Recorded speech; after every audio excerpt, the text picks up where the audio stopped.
AITA for not dividing the meal bill equally when my friend placed a far larger order than I did. Then, without asking, she approached me and demanded payment for the party she had thrown in my flat. I am a 25-year-old lady who just started a new career in which I take great pride. I work in that field. For the first time, I feel like I might genuinely be in control of my adult life, and it pays well. Since I'm currently paying off a few modest bills and attempting to rebuild my emergency fund following a difficult period last year, I've been carefully budgeting in an effort to conserve money and stay afloat. I was therefore quite thrilled when my 26-year-old buddy, Jess, invited me to join in the celebration.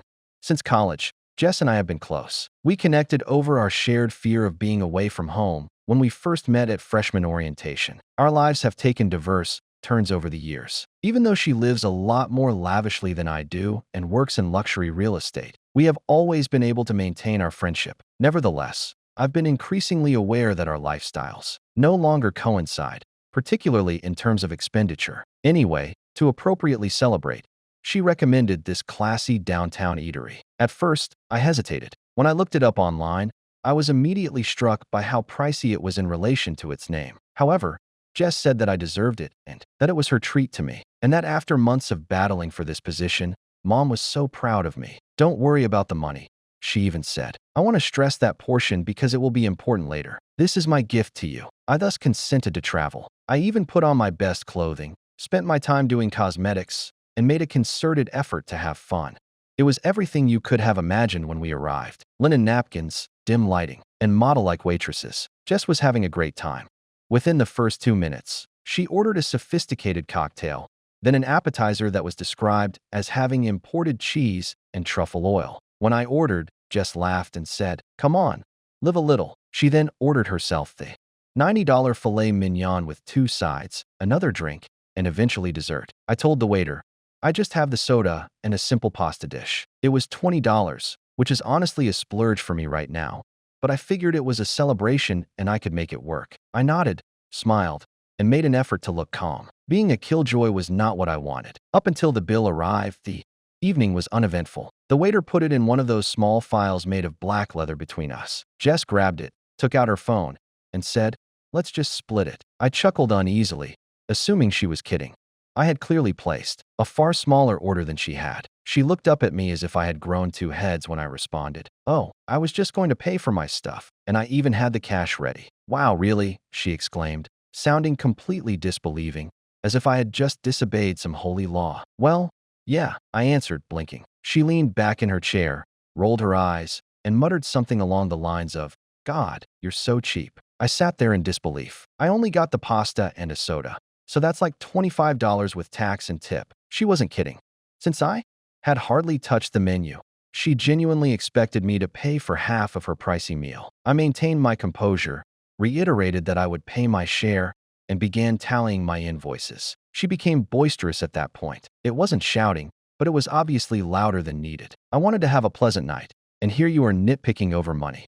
It's so uncomfortable," she remarked. "You know what? I was trying to do something nice, but you always make things weird." She scoffed, took out her card, and slapped it on the table before we left in silence. She hardly said goodbye and didn't text me after, so I assumed that was the end of it. However, the following morning, I woke up to a Venmo request for $58. Not 25, not 30. 58. The caption, "Since you forgot," with a heart emoji, like she was being cute. I stared at it for a full minute trying to process. I thought it must have been an error, so I texted her to ask her what had happened at dinner, but she didn't reply. A few hours later, one of our mutual friends messaged me to ask what had happened, because Jess was telling everyone that I made a scene, embarrassed her, and then skipped out on my share of the check. I explained the situation, and while some friends understood, others said that splitting a check isn't that serious or that I should have just paid to avoid drama. But here's the thing. It felt like I was being set up. Jess had insisted that we go to a fancy restaurant, claiming it was her treat, ordering like she was dining in Beverly Hills while I kept things simple, and then she tried to guilt me into covering her tab and made me look bad when I didn't. It was about the principle, and I felt deceived, humiliated, and now disparaged by someone I used to think of as a close friend. I refused to pay the Venmo request, left it pending, and muted her account, and I began to distance myself from the group of friends she's tightly wound into. To be honest, it was lonely for a while, but I also felt like I had drawn a crucial line. Am I the one who refused to split the bill, or was I right to defend myself even if it caused drama? Update 1. After I blocked Jess on Venmo and muted her on all social media, I honestly thought that would be the end of it. This time, however, it was different. A few days later, I saw the first hazy Instagram story, a close-up of her hand with a champagne glass, manicured fingers and all, with the caption written in cursive font, "Some people will take your kindness and throw it in your face." I assumed she would have a few internal tantrums, vent to her circle, and then move on to the next shiny distraction in her life. That's how she usually handled conflict. Dramatic, loud, and then conveniently forgetful. Another day, it said, "When they keep pulling you down, it gets tiring to be the bigger guy." They were targeted enough for me to know who they were for, yet subtle enough to appear innocent. After ignoring it, blocking her stories, deleting any mutuals I wasn't close to, and locking down my own accounts, I started receiving text messages from unknown numbers. Always brief, always unnamed. "It would be best if you just paid your share. You humiliated her after she did so much for you. Everyone is aware of what you did. You made her feel ashamed. You owe her." They arrived at strange times. 1:14 a.m., 6:03 a.m., and 11:52 p.m., as though someone was attempting to keep me uneasy. Every time I reported the statistics, more ones appeared. Although it wasn't enough to frighten me, it was plenty to force me to change my passwords, lock all of my accounts, and hide my location from everyone. The second Venmo request followed. $1 is the same amount. Since you forgot. I denied it once more, took a screenshot, and stored the notification. 58, but this time with a champagne emoji added to the caption.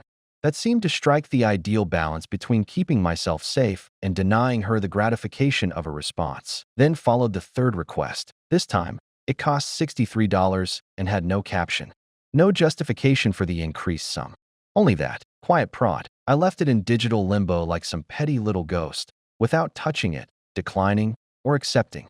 That may have been it, or at least that's what I assumed. However, at around 3 p.m. on Tuesday of last week, someone knocked on my flat door. That was one of my remote days because I have a hybrid schedule. I didn't have any expectations. Carefully opening it, I discovered a bouquet of flowers on my welcome mat. An elegant white bouquet of roses and lilies wrapped in pricey paper. The envelope had a short printed letter tucked under the ribbon, but no name. Let's start fresh. I'm right, you know. I simply stood there with my hands, suddenly freezing and my heart pounding. Because this is the problem. 2 months ago, I made a discreet move. Even in group chats, I had kept the address private. My parents, my boss, and 2 friends who assisted me with the move were the only ones who knew. They did not include Jess. I had previously gone to dinner with someone who couldn't let go of a $58 gripe, and yet here I was, holding a bouquet from them.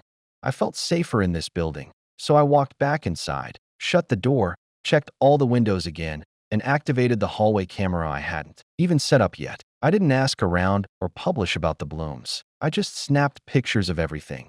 The delivery slip with my name and address, the note, and the arrangement, and sent them to myself via email along with timestamps. I felt compelled to create a record, even though I wasn't sure why. I wanted to think that someone in our former social group had forgotten the location, that Jess had inquired casually, and that it wasn't deliberate stalking, but rather misplaced perseverance. However, I couldn't get rid of the tight, chilly knot that was building in my chest. This wasn't typical. It was more than simply drama. It felt more and more insane, obsessed, and targeted. I then received a shipment 3 days later. Once more, it was delivered by hand. There was only a brown box outside my door with a piece of lavender tape to tie it shut. No label, no carrier service. There were 3 items inside: a bottle of cheap champagne, a handwritten card, and a copy of the dinner menu from the restaurant we had visited. There was no mistaking the handwriting. She always wrote birthday greetings in college in flawlessly round cursive. "This could have been fun if you had just played along." Wrote that, and it made me feel ill. This woman, and I hadn't spoken in weeks, had paid her not a shred of attention.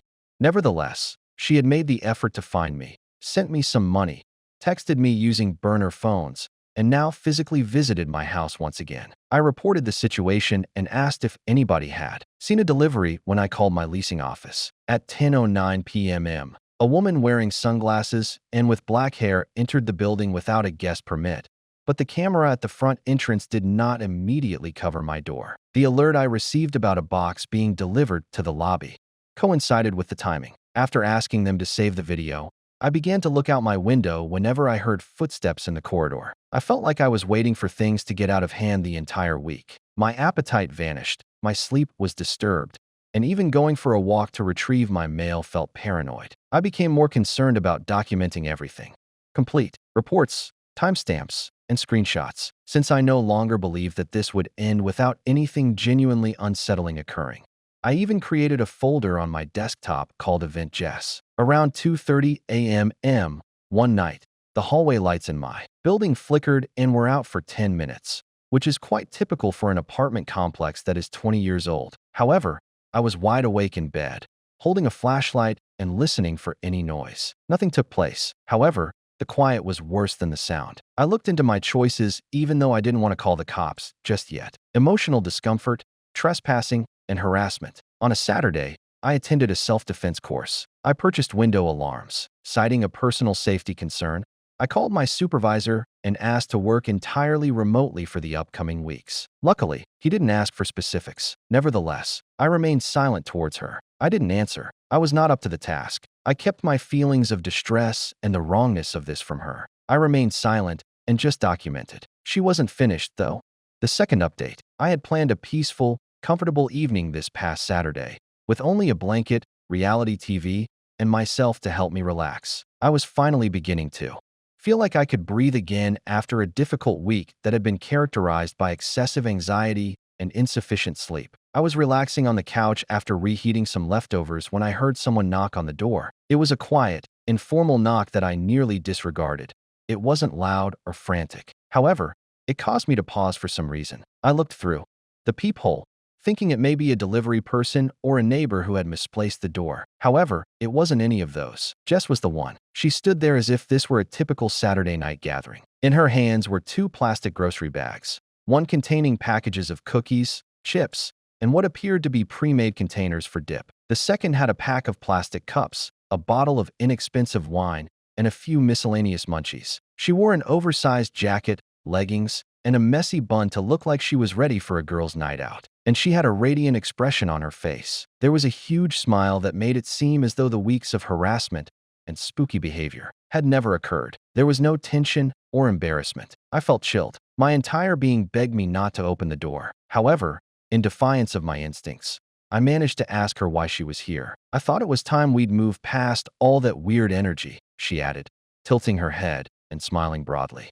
She then claimed to have brought snacks and lifted the bags as if they were a peace offering. Before I could reply, she breathed in, as if she owned the place. She actually said, "Let's party like we used to." For example, this was 2019, and we were just two carefree friends in a college dorm, not women in our mid-20s with wildly different lives and a stack of unspoken grievances between us. As if this were her flat, she went directly to the kitchen. On the counter, placed the bags, began removing objects. She talked nonchalantly the entire time, babbling about how much she missed our enjoyable evenings and how a bad supper shouldn't destroy a wonderful friendship, how she had been considering us a lot. She seemed to have completely erased the previous month from her memory, as if the odd package, the burner number texts, the Venmo spam, and the flower delivery to my private address had never happened. Then she said something that made my stomach turn as she took out two plastic cups and opened the wine.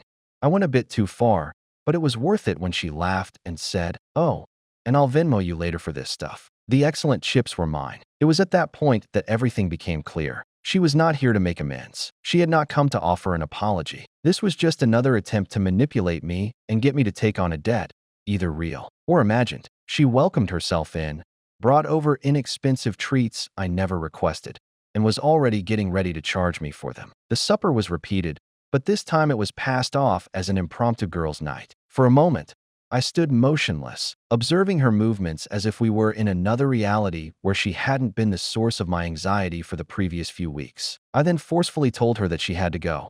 She halted in the middle of the rain and blinked at me as if I had offended her family. She then cocked her head once again and inquired as to why I was acting so hostilely. She said that I was the one clinging to the drama and that she had come with peace, and was attempting to re-establish contact. I kept quiet and widened the entrance door. My gaze remained fixed on hers. She whispered something beneath her breath and scoffed. Something about how difficult it is to try to be the mature one and about how unappreciative I am. Then, with her sneakers squeaking angrily on the tile, she snatched one of the grocery bags, swung it over her shoulder like a purse, and bounded out of the apartment. A half-eaten cookie from the tray, an open pot of ranch dip that she had inserted, her finger into an open bottle of wine, and one plastic cup that was already halfway full were all left behind. After staring at it for a while, I gathered everything and carried it to the garbage can. I tossed everything aside. The third update. Nearly a month has passed since the forced snack ambush that was disguised as a home invasion. Jess's final remnant appeared as a final Venmo request, $1.79. This time, the message said, "For the party," and included a confetti emoji. I stared at it for a while, feeling both confused and amused. The utter foolishness of it. She honestly thought that I owed her money since she had entered my flat. Without permission, waltzed in, dumped a couple bags of off-brand chips and room-temperature wine on my counter, and helped herself to my space. I didn't answer, nor did I turn it down. Like a crumpled flyer for an event that no one wanted, I simply left it there to expire, gathering digital dust. I then completely blocked her account. The game was over for me. No more trivial business. No more emojis that are passive-aggressive. No more metaphorical or actual open doors. Then there was quiet. No scathing captions on Instagram stories. No cryptic, guilt-tripping late-night text messages from unidentified numbers. No flowery ending. A little excessive escalation. However, it never materialized. It wasn't the beginning of the silence that descended upon everything. It was the end. But Jess wasn't the only one who disappeared. She used to be the center of the entire small network. The group conversations ceased. "Hey, are you coming tonight?" was the informal invitation that ended. It looked as though even her pals, who used to repost her articles without hesitation, had disappeared from view. I didn't understand until then that Jess was losing her entire audience in addition to me. Slowly, the unraveling started. It began when I received a direct message on Instagram from Lacey, a girl I hardly knew other than from one brunch 2 years prior. She claimed to have heard that Jess and I had a falling out. She added, "I think you were just the first one to say it out loud." Her reply was like a pressure valve releasing before I could even prepare myself for criticism. She informed me that when the bill arrived, Jess had performed a similar prank on her by inviting her to a dinner celebrating a mutual friend and then vanishing into the restroom. Assuming Jess caught on, Lacey covered it, but she never reimbursed her. A few days later, Jess accused Lacey of causing drama and spoiling the atmosphere when she brought it up. Then Rena, a complete stranger, arrived. She ended up co-hosting what she believed to be a shared birthday dinner with Jess, whom she had met through common friends. Jess promised to divide the expenses and even had her send the venue deposit via Venmo. Rena later learned, however, that Jess had quietly informed every visitor that the celebration was fully covered and that since she and Rena were taking care of everything, gifts weren't needed. Jess disappeared when the entire amount arrived, saying she was unable to pay her portion due to an unforeseen expense. In the end, Rena had to bear the expense. Like leaks in a dam, more stories began to surface. Some were from total strangers, while others were from girls I faintly recalled from nights out. They all had the same cadence. Up until the check arrived, Jess, in her roles as hostess, connection, and queen bee, made everyone feel welcome. Then it was always the fault of someone else. She would shift into a guileless attitude when questioned, accusing them of selfishness and asserting that she had been exploited. In retrospect, the pattern was so obvious that it was shameful that none of us noticed it sooner. However, the problem with patterns is that they only remain concealed while no notes are compared. And conversation was beginning. Her once active social media accounts began to wane. On nights out, there were initially fewer tags. Subsequently, the glamorous selfies began to be reused. Different filter, same outfit. Comments stopped coming in. Stories shifted from drink toasts and dinner plates to screenshots of motivational sayings in soft focus. Her stories no longer included phrases such as, "It's always the ones you trust who twist the knife," or "Some people just aren't ready for real love, real friendship, or real loyalty." Just passive wrath on top of beige and pink walls. After a while, her name completely disappeared. She wasn't canceled, blocked, or prohibited. She simply dwindled. Individuals ceased responding, interacting, and responding. Her antics lost steam without a crowd. There was no stage if there was no one to influence or guilt trip. And without the appearance of intimacy, her entire world appeared to fall apart. I had been discreetly rebuilding mine in the interim. My evenings were once more mine. Every time the door was knocked on, I stopped flinching. Half-eaten tubs of dubious dip had not taken over my fridge, and I no longer felt the need to double-check my hair before bed. I began to associate with folks who did not see socializing as a transaction and who did not keep mental ledgers. I laughed more than I had in months when Lacey and I caught up for coffee a few weeks ago. Yes, we discussed Jess, but we also discussed the oddities of growing up, the folks who fell between the cracks, and how often the loudest truth is silence. And the realization that it wasn't personal was strangely exhilarating. Jess hadn't singled me out because I was easy, weak, or even especially giving.